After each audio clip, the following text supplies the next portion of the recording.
Marami ang labis na nalungkot sa naging lagay ngayon ng komedyanteng si Dagul. Si Dagul ay maliit man na kasama naman niya ang malalaking pangalan sa showbiz. Little person ika nga, pinakita niyang may malaki siyang maiaambag sa pag-arte. Siya nga ang komedyante na si Romy Pastrana o mas kilala ng lahat bilang si Dagul. Mas sumikat pa siya sa kiddie show na Gawin Bulilit na halos dekada siya napanood.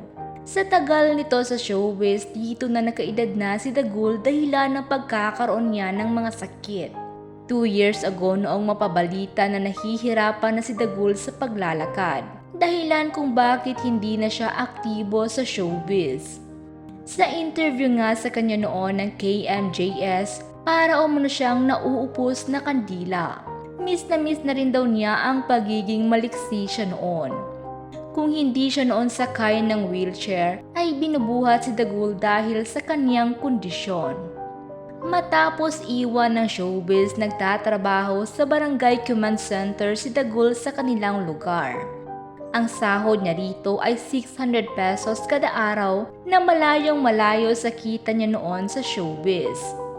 Ito nga ang bumubuhay sa kanyang pamilya matapos niyang maglaylo sa industriya. Araw-araw siya ritong hinahatid ng kanyang anak na lalaki buhat-buhat si Dagul dahil nga hindi siya makalakad. Ayon kay Dagul, tumakbo siya noon bilang konsihal ngunit hindi umano siya pinalad. 2 dekada nga nagtagal si Dagul sa showbiz at ang katas nito ay ang bahay nila ngayon. Napaaral din niya ang 4 niyang anak at ang isa sa mga ito ay namana ang kanyang kondisyon. Ngunit ngayon ay panalangin ang hiling ng pamilya ng komedyante mula sa publiko. Ito ay dahil sa kondisyon ngayon ni Dagul na hindi inasahan ng marami. Sa latest episode ng Showbiz Updates nitong linggo, April 28, inuulat ni Showbiz Insider OG Diaz ang tungkol sa kalagayan ng komedyante. May sakit daw ngayon at nakakonfine ng komedyante at dating Gawin Bulilit star na si Romy Pastrana o mas kilala bilang Dagul.